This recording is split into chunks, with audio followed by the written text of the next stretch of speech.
The silence in the forest was thicker than the trees themselves, and that was saying something. The air was damp and smelled faintly of moss and decay, but there was something else underneath it too, a smell that seemed to crawl up from the ground itself, rich, like wet soil, yet bitter in a way I couldn't place. I'd hiked all day to get here, deep into the heart of Ashwood Forest, a place marked only by the vaguest trails on an old map I'd found in my dad's attic.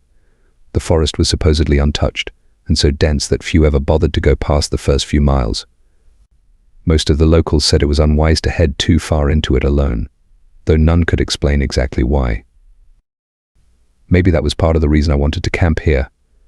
I liked solitude, liked pushing myself into places that had that quiet, imposing stillness. So here I was, miles off trail, with only the weight of my backpack and a hastily pitched tent marking my presence. The sun was setting fast, pulling shadows out of every branch and bush, turning every knotted root and thorny vine into something darker, something looming. The air grew colder with each passing minute, and soon it was so dark I had to use my flashlight just to see the tent zipper.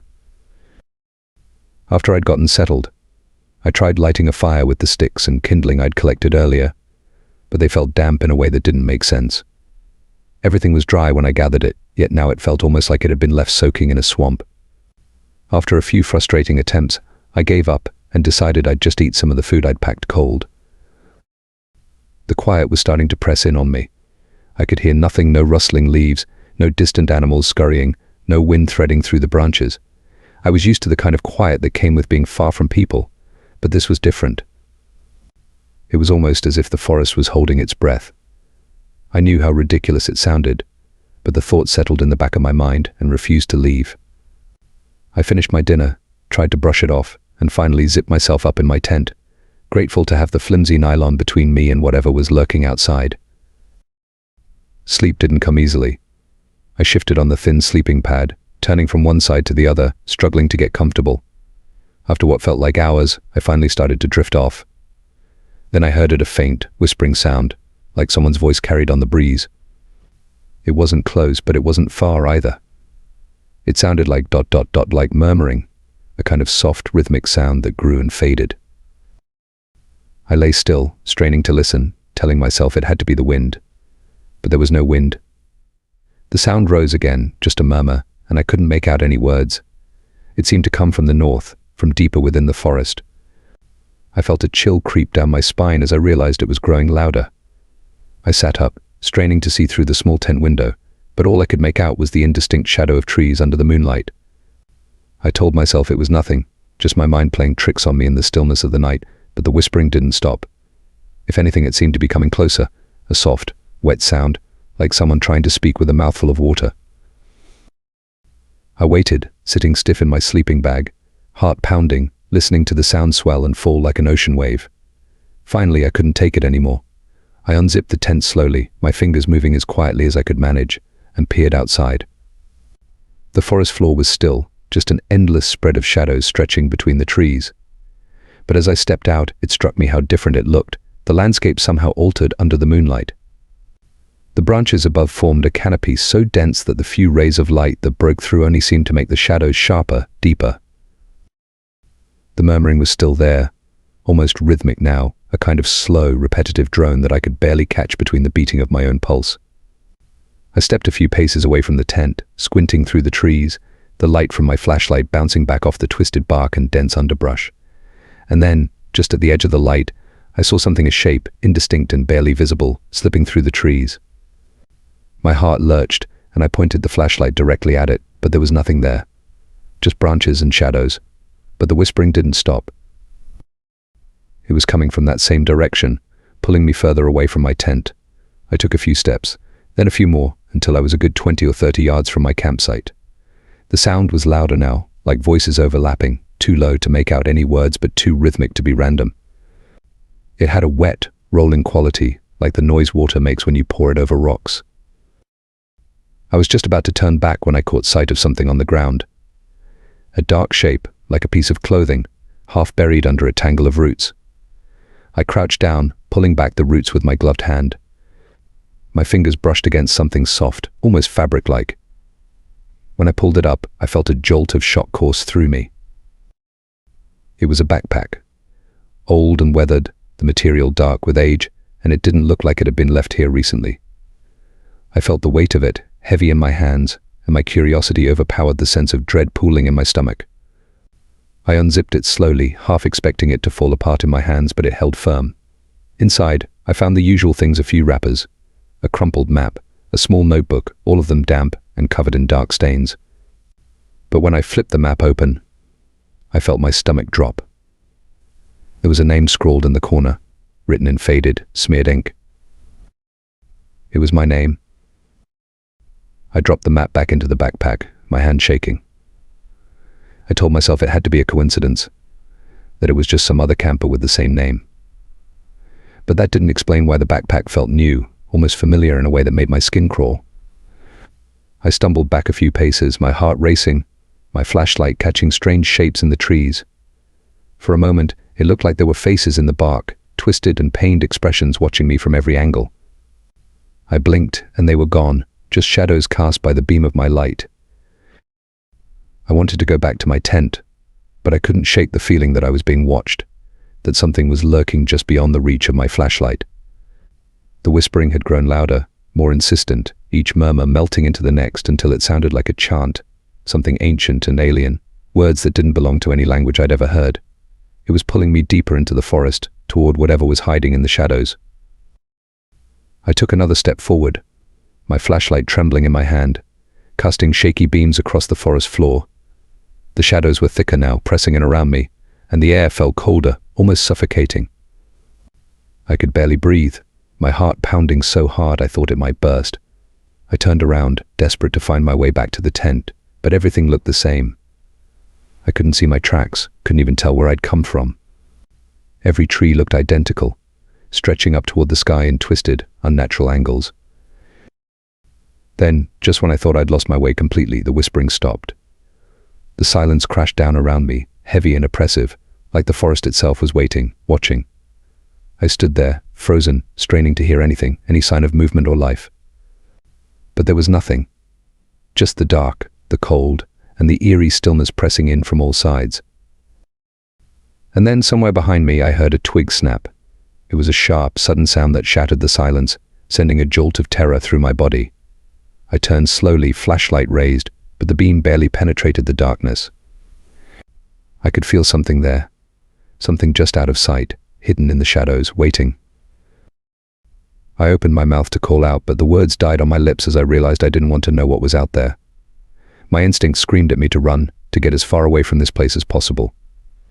But I couldn't move, couldn't even breathe as I listened, waiting for whatever was out there to make its move. The seconds stretched on, each one feeling like an eternity, until finally, I heard a soft, shuffling sound, like footsteps moving through the leaves. I turned and ran, my legs burning as I tore through the trees, branches snagging at my clothes, roots tripping me up with every step. The shadows seemed to reach for me, stretching out long, twisted arms, pulling at me as I stumbled and fell. But I didn't stop. I couldn't. Something was behind me, something moving fast, its footsteps growing louder with every second. I could see the faint outline of my tent up ahead, the pale nylon glowing under the moonlight like a beacon. I ran faster, my heart pounding in my ears, every nerve in my body screaming as I burst into the clearing. I dove into the tent, pulling the zipper closed behind me, my hands shaking so badly I could barely grip the fabric. Inside, I pressed my back against the thin wall, listening, waiting. But there was nothing. The footsteps had stopped, the whispering gone, and the forest had fallen silent once again. For a moment I almost believed it was over, that whatever had been following me had given up. But then, as I sat there, gasping for breath, I heard it again. A faint, soft murmur, right outside the tent, just inches from where I was sitting. The voice was clearer now, almost human, but distorted, like someone speaking from the bottom of a deep well. And this time I could make out a single word, repeated over and over, so faint I almost thought I was imagining it. It was my name. The voice outside my tent was whispering my name over and over, soft and drawn out, as if savoring each syllable. I held my breath, pressing myself against the opposite side of the tent, praying that somehow it wouldn't hear me, that it wouldn't know I was inside. But that was absurd. I knew it had to know. The voice grew softer, lower, its tone almost pleading, but it didn't stop calling my name. I could feel each repetition wrapping around me, like tendrils worming their way into my mind. Then, just as I thought it might stop, the voice shifted to something different, something far more horrifying. It began to sound like my own voice, calling to me from just outside the tent flap, echoing in a way that shouldn't have been possible. I felt my stomach churn, my mind recoiling at the sound of my name spilling from a voice that mimicked mine so perfectly yet twisted it in ways that made my skin crawl. I wanted to reach for something, anything, to protect myself, but there was nothing in the tent besides my flashlight and my backpack. My hands were trembling as I gripped the flashlight tightly, trying to steady myself, trying to keep my breathing quiet. I thought about running, about bursting out of the tent and bolting back the way I'd come, but a sickening certainty held me there. I knew if I opened the tent, whatever was out there would be waiting, inches from the entrance. The voice kept going, growing fainter, then louder, like it was circling the tent, moving closer, then backing away. And just when I thought I might lose my mind from the sound of it, it stopped abruptly, leaving the forest silent again, pressing in on me with an almost physical weight. I waited, counting the seconds, my heart pounding, bracing myself for the sound to return. Then there was a rustling noise outside, like something dragging across the ground. The sound was slow, deliberate, scraping against leaves and dirt as it made its way around the tent. I squeezed the flashlight tighter, feeling my fingers go numb as the sound came closer and closer, circling me again, as if studying the thin fabric, testing it. I could hear something scratching, something sharp brushing just inches from where I was sitting, moving from one side of the tent to the other. I knew I should stay quiet, keep still, but I couldn't help myself. I leaned forward, my hand moving toward the zipper, my curiosity fighting against my fear. Just as my fingers brushed the zipper, the sound stopped directly in front of the entrance. I froze, every nerve in my body screaming at me to stay put, to not even breathe.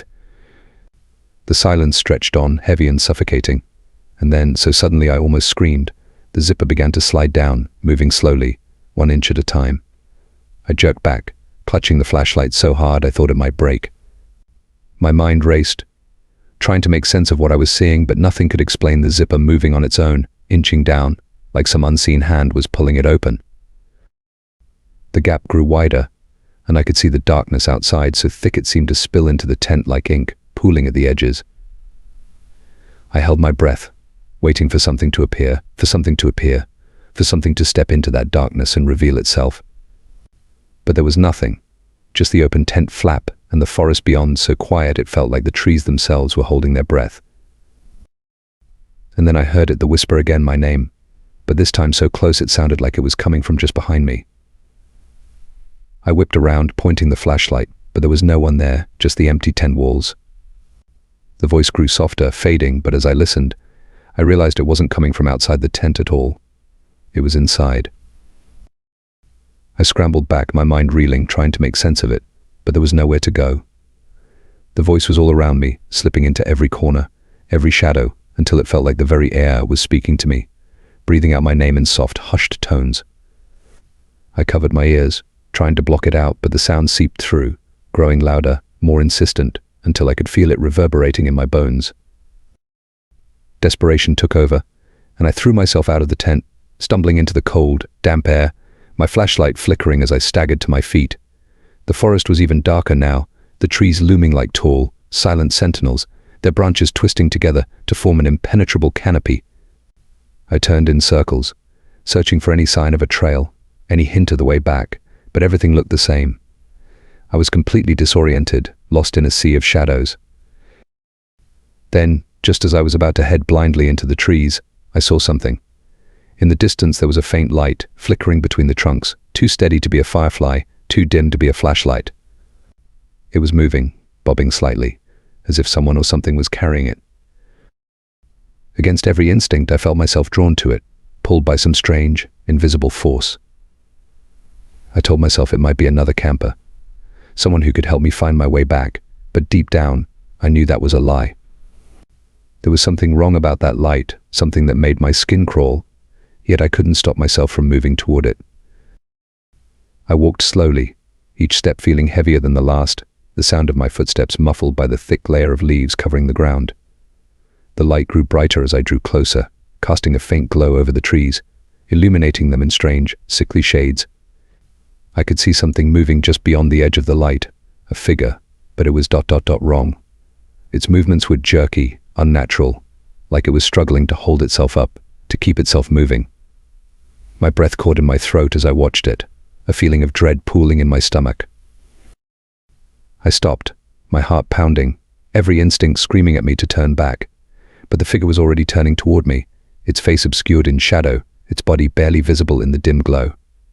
It took a step forward, and then another, moving slowly, deliberately, as if savoring every movement.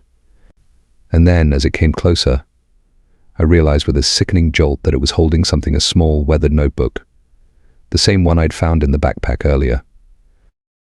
My hands went numb as I stared at it, the twisted, shambling figure moving closer, clutching that notebook like a prized possession. And then, without warning, it spoke, a voice so garbled and distorted it was barely recognizable. But there was no mistaking the words it was saying. It was reading from the notebook, repeating the words I'd written there, word for word, in a voice that sounded like a twisted echo of my own. Each sentence, each phrase, was like a knife twisting in my mind, bringing back memories of things I'd written, things I'd thought I'd forgotten. I tried to back away, but my legs wouldn't move. I was rooted to the spot, trapped by the weight of the words, by the sound of my own voice twisted and distorted, spilling from that shadowed figure as it moved closer. The light from its lantern cast its face into view, and I felt a surge of horror as I saw it clearly for the first time. It was me.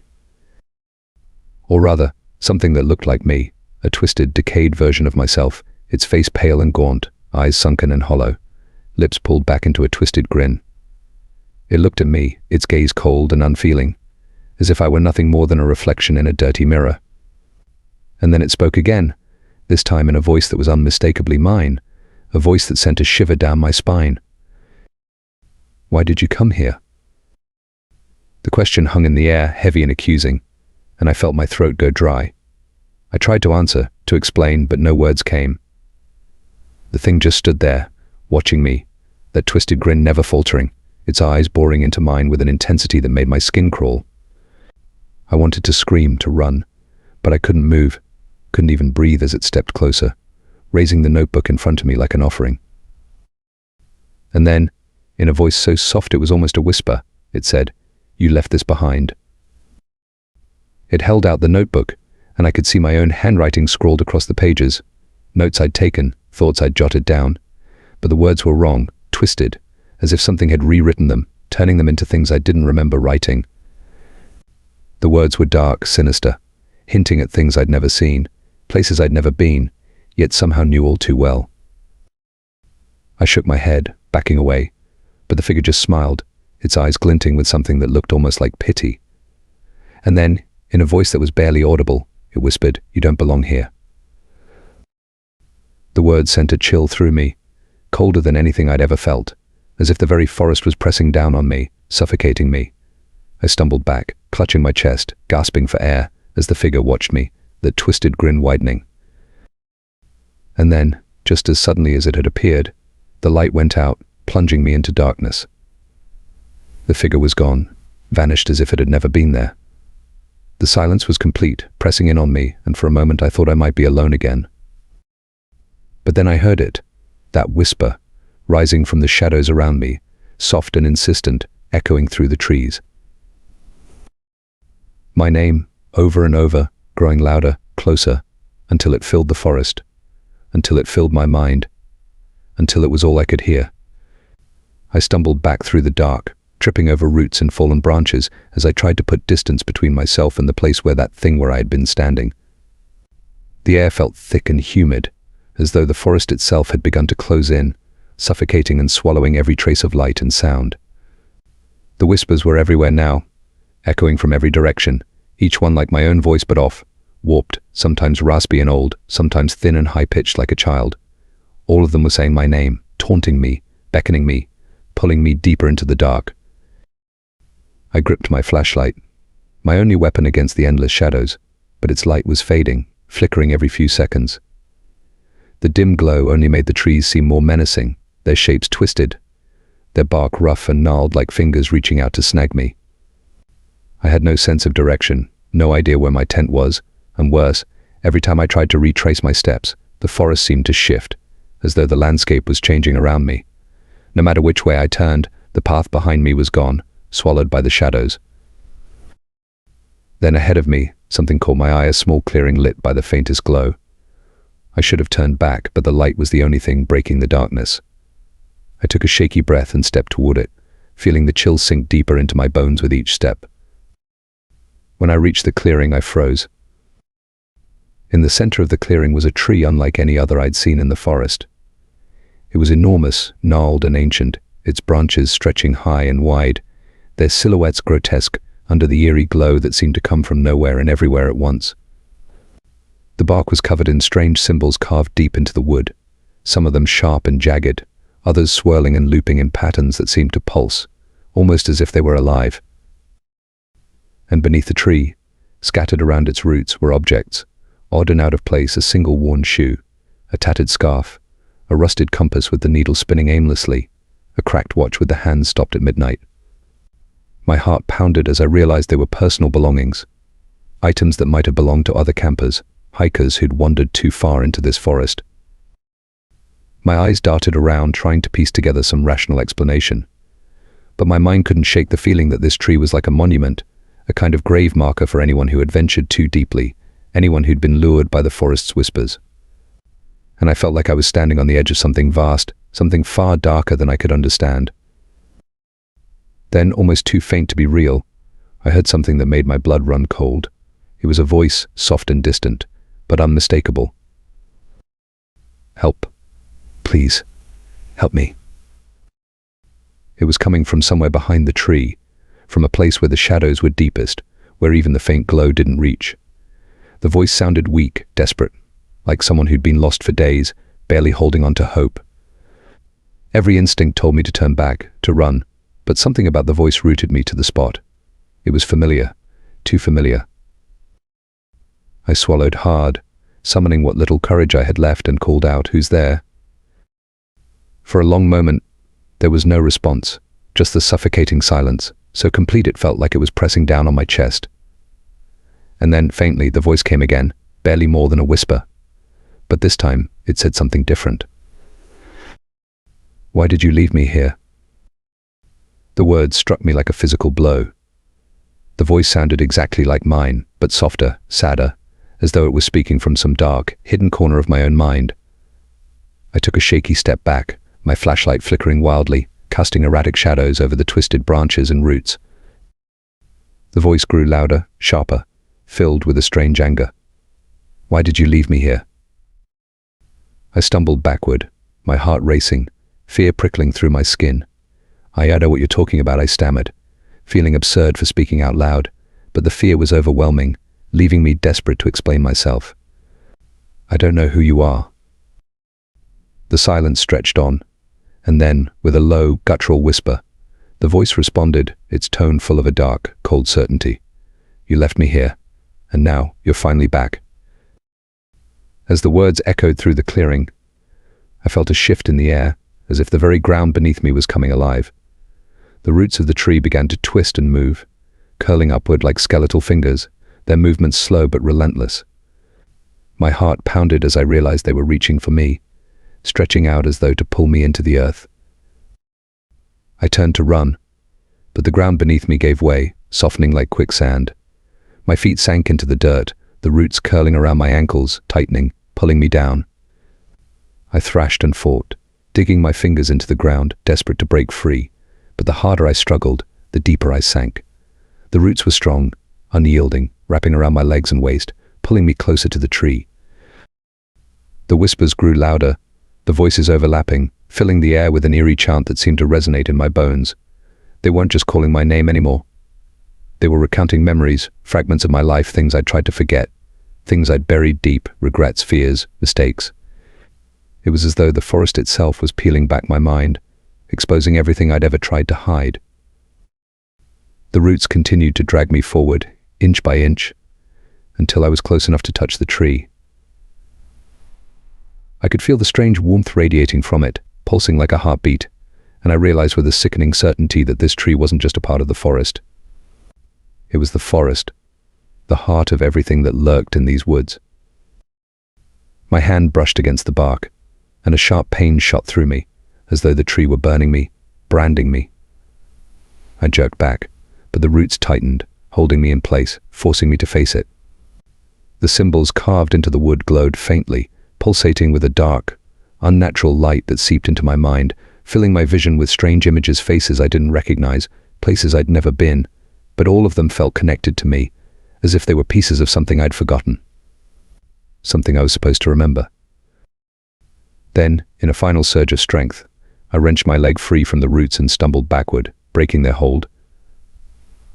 I scrambled to my feet, adrenaline surging as I sprinted away from the clearing, not daring to look back. The whispers followed me, their voices blending into a furious roar, calling my name, pleading, accusing, begging. I ran faster, dodging branches and roots, feeling the shadows closing in around me, as though the forest itself was alive, trying to pull me back. My flashlight died just as I burst through the trees, and suddenly I was standing in another part of the forest, a place I didn't recognize. The trees were taller here, darker, their branches reaching down like claws, and the air was thick, suffused with that strange, bitter smell. I was shaking, my breaths coming in ragged gasps, but I forced myself to keep moving, to put as much distance as I could between myself and that tree. And then I saw it just ahead, through the trees, the faint outline of my tent, barely visible in the moonlight. Relief surged through me, and I staggered toward it, feeling as though I'd been lost for hours, maybe even days. I reached the tent, collapsing to my knees, clutching the thin fabric like it was a lifeline, the only real thing in a world that had twisted beyond recognition. I crawled inside, pulling the zipper shut behind me, my hands trembling uncontrollably. I sat there in the darkness, my back against the wall of the tent, my eyes squeezed shut, trying to calm my breathing. The silence was back, oppressive and heavy, but this time it felt different, expectant, like the forest was waiting for something, watching me, just beyond the thin walls of the tent. I sat there for what felt like hours, listening, waiting, but the whispers didn't return. The forest was still, the shadows motionless. I told myself it was over, that I was safe, that I'd survived whatever horrors lurked out there. But as I sat there, a new sound began to creep in, so faint I almost missed it. It was a low, rhythmic tapping, like someone gently tapping their fingers against the outside of the tent, moving slowly, deliberately, circling around me. I held my breath, my entire body tense, as the tapping moved from one side of the tent to the other, growing louder, more insistent. And then, just as suddenly as it had started, it stopped. The silence settled around me once more, heavy and oppressive, pressing down on my chest like a weight. And then, from the darkness outside the tent, I heard my own voice whispering softly, barely louder than a breath. "You left me here, and now you can never leave." ChatGPT say. I froze, every nerve in my body screaming to get out, to run, but I couldn't bring myself to move. The whisper outside the tent, that horrible echo of my own voice, grew softer, almost coaxing, like it was inviting me closer, daring me to step outside. My heartbeat pounded in my ears, and I bit down on my lip to keep from making a sound. For a moment all was still, no movement, no tapping, just the thick, oppressive silence of the forest pressing in around me. Then, from directly behind me, a hand pressed against the thin fabric of the tent. I felt each finger stretch, one at a time, pressing slowly and deliberately against the nylon until I could make out every outline. It was my hand, or something that looked like mine but distorted, as if pressed down from some impossible angle, the joint swollen, the fingers far too long. I slapped my hand over my mouth, stifling the gasp that rose in my throat, and watched in horror as the hand slowly traced its way down the tent wall, dragging across the fabric with a sound like tearing silk. It made its way to the zipper, pausing there, fingers twitching, as if debating whether to open it. My body locked up, fear anchoring me in place. But my mind was screaming at me to get out, to escape before it was too late. As quietly as I could, I reached for the tent side flap, my fingers trembling so violently I could barely grip the fabric. But before I could act, my voice whispered from just outside. "I know you can hear me," it said, soft and coaxing, filled with a chilling familiarity. "Come out, just for a moment. Don't you want to see?" The voice broke into a soft, almost mocking laugh, and I felt my stomach turn. I wanted to scream, to claw my way through the fabric and run, but I knew that whatever was out there, whatever was pretending to be me, was waiting. A shadow fell across the tent, its edges jagged and shifting as if made from a dark fog, until it covered the whole tent, swallowing even the faint light of the moon. Then the zipper began to move slowly, as if savoring each pull of the fabric. I was out of time. In a surge of desperate energy, I grabbed my flashlight, tore open the opposite flap, and hurled myself outside into the freezing night air. I sprinted blindly, branches clawing at my arms, roots tripping me up, the whispers following me as if carried on the wind, growing louder, repeating my name over and over like a curse. Ahead, the trees parted slightly, revealing a faint glimpse of the open sky, the first sign I'd seen of a way out. I stumbled toward it, praying it wasn't just another trick of the shadows, my breath ragged, my lungs burning with the cold. And as I neared the edge of the forest, I glanced back one last time. In the clearing behind me, just barely visible in the thin moonlight, a figure stood by my tent, watching. Its face was pale, gaunt and twisted in a way that was all too familiar. It was me, staring back with eyes that gleamed cold and empty, a crooked, unnatural smile stretching across its face. It raised one hand, as if in a gesture of farewell, or perhaps a promise, as the whispers filled the air around me one last time. And in my own voice I heard it call out, one final sentence that would haunt me long after I left Ashwood Forest. "See you soon."